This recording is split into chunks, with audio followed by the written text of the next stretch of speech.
ಇನ್ನು ಮುಂದೆ ಪಠ್ಯಪುಸ್ತಕದಲ್ಲಿ ಟ್ರಾಫಿಕ್ ಬಗ್ಗೆ ಪಾಠ ಇರುತ್ತಂತೆ. ರಾಜ್ಯ ಶಿಕ್ಷಣ ಸಂಶೋಧನೆ ಮತ್ತು ತರಬೇತಿ ಇಲಾಖೆ ಈ ಬಗ್ಗೆ ಅಧಿಕೃತ ಆದೇಶ ಮಾಡಿದೆ. ಟ್ರಾಫಿಕ್ ಬಗ್ಗೆ ಮಕ್ಕಳಿಗೆ ಪಾಠ ಮಾಡಬೇಕು ಅಂತ ಮಕ್ಕಳ ಪಠ್ಯದಲ್ಲಿ ಅದನ್ನ ಇನ್ಕ್ಲೂಡ್ ಮಾಡಲಾಗುತ್ತಂತೆ. ರಾಜ್ಯ ಶಿಕ್ಷಣ ಸಂಶೋಧನೆ ತರಬೇತಿ ಇಲಾಖೆ ತರಬೇತಿಯ ಇಲಾಖೆಯ ಆದೇಶದ ಹಿನ್ನೆಲೆಯಲ್ಲಿ 2, 4, 6, 7, 9ನೇ ತರಗತಿ ಮಕ್ಕಳಿಗೆ ಸಂಚಾರ ಸುರಕ್ಷತೆಯ ಕುರಿತು ಪಠ್ಯ ಹೇಳ್ಕೊಡ್ತಾರಂತೆ. ಆದರೆ ಪೋಷಕರು ಒಪ್ತಾರಾ? ಈಗಾಗಲೇ ಇರುವ ವಿಷಯಗಳಿಗೆ ಶಿಕ್ಷಕರಿಲ್ಲ, ಇನ್ನಿದನ್ನು ಹೊಸದು ತಗೊಂಬಂದು ಮತ್ತೊಂದು ಅತಿಥಿ ಶಿಕ್ಷಕರಿಗೆ ಸರಿಯಾದ ಟೈಮಿಗೆ ಸಂಬಳ ಕೊಡಲ್ಲ. ಇನ್ನು ಇದಕ್ಕೆಲ್ಲಿಂದ ಮಾಡ್ತೀರಿ ನೀವು? ಹೆಚ್ಚುವರಿ ಸಂಚಾರ ಸುರಕ್ಷತೆ ಕುರಿತು ಪಾಠ ಮಾಡೋರು ಯಾರು? ಪಾಠ ಮಾಡೋರು ಈಗ ಇರೋ ಶಿಕ್ಷಕರೇ ಮಾಡೋದಾ, ಅಥವಾ ಅದಕ್ಕೆ ಸ್ಪೆಷಲ್ ಆಗಿ ಬೇರೆಯವ್ರನ್ನ ಯಾರಾದ್ರೂ ನೀವು ಇನ್ಕ್ಲೂಡ್ ಮಾಡ್ಕೋತೀರಾ?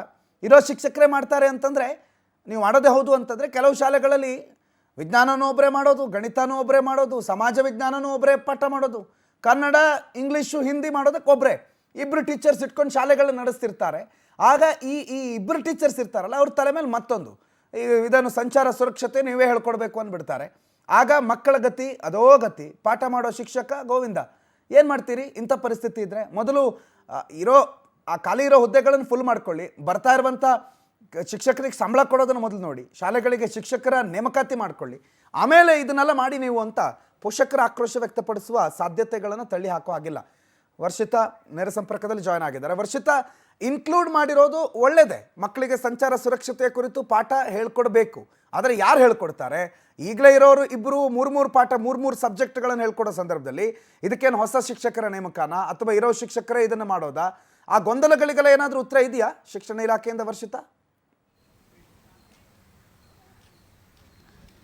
ಎಸ್ ಪ್ರಣುತ, ಇತ್ತೀಚೆಗೆ ಒಂದಷ್ಟು ಕಡೆಗಳಲ್ಲಿ ಪಠ್ಯ ಪುಸ್ತಕದ ವಿಚಾರ ಸಾಕಷ್ಟು ಸದ್ದು ಮಾಡ್ತಾ ಇದೆ. ಈಗ ಸಂಚಾರದ ಒಂದಷ್ಟು ನಿಯಮಗಳಾಗಿರ್ಬೋದು, ಸಂಚಾರಕ್ಕೆ ಸಂಬಂಧಪಟ್ಟಂತಹ ಈಗ ಟ್ರಾಫಿಕ್ ಒಂದಷ್ಟು ನಿಯಮಗಳು ಎಲ್ಲವನ್ನು ಕೂಡ ಇನ್ಕ್ಲೂಡ್ ಮಾಡಬೇಕು ಪಠ್ಯ ಪುಸ್ತಕದಲ್ಲಿ ಅನ್ನುವಂತಹ ಮಾತುಗಳು ಈಗ ಜೋರಾಗಿ ಕೇಳ್ಪಡ್ತಾ ಇರುವಂಥದ್ದು. ಅದರಲ್ಲೂ ಕೂಡ ಈಗಾಗಲೇ ಪೋಷಕರ ಅನುಮತಿಯೂ ಇಲ್ಲದೆ, ಯಾವುದೇ ಮೀಟಿಂಗ್ ಕೂಡ ಮಾಡದೆ ಈ ರೀತಿ ಒಂದು ಜಾಯಿನ್ ಮಾಡ್ಕೊಳ್ಳಿ ಪಠ್ಯ ಪುಸ್ತಕಕ್ಕೆ. ಸಂಚಾರ ನಿಯಮಗಳು ಎಲ್ರಿಗೂ ಕೂಡ ಇಂಪಾರ್ಟೆಂಟು. ಮಕ್ಕಳು ಅದರಲ್ಲೂ ಕೂಡ 2ನೇ ಕ್ಲಾಸ್ ಆಗಿರ್ಬೋದು, 4 ಆಗಿರ್ಬೋದು, 6 ಆಗಿರ್ಬೋದು, 7ನೇ ತರಗತಿ ಆಗಿರ್ಬೋದು, 9ನೇ ತರಗತಿ ಆಗಿರ್ಬೋದು, ಈ ಒಂದು ಏಜ್ ಗ್ರೂಪ್ನಲ್ಲಿ ಮಕ್ಕಳಿಗೆ ಈ ಒಂದು ಶಿಕ್ಷಣ ಅತ್ಯವಶ್ಯಕ ಅನ್ನುವಂತಹ ಮಾತುಗಳನ್ನು ಕೂಡ ಆಡ್ತಾ ಇರುವಂಥದ್ದು. ಇದನ್ನ ಹೊರತುಪಡಿಸಿದ್ರೆ ಹೌದು, ಪಠ್ಯ ಪುಸ್ತಕದಲ್ಲಿ ಜಾಯಿನ್ ಮಾಡ್ಕೋಬೇಕು, ಮಕ್ಕಳಿಗೆ ತಿಳಿಸ್ಕೊಡ್ಬೇಕು, ಎಲ್ಲವೂ ಹೌದು. ಆದರೆ ಶಿಕ್ಷಕರ ಕೊರತೆ ಇದೆ. ಶಿಕ್ಷಕರು ಅತಿ ಹೆಚ್ಚಾಗಿ ಕೊರತೆ ಇರೋದ್ರಿಂದ ಒಂದಷ್ಟು ಕಡೆಗಳಲ್ಲಿ ಪಾಠ ಮಾಡೋದಕ್ಕೂ ಕೂಡ ಕಷ್ಟ ಆಗತ್ತೆ ಅನ್ನುವಂತಹ ಮಾತುಗಳು ಈಗ ಕೇಳ್ಪಡ್ತಾ ಇದೆ. ಇನ್ನೊಂದು ಕಡೆಯಾಗಿ ಪೋಷಕರು ಕೂಡ ಆಕ್ರೋಶವನ್ನು ವ್ಯಕ್ತಪಡಿಸ್ತಾ ಇದ್ದಾರೆ.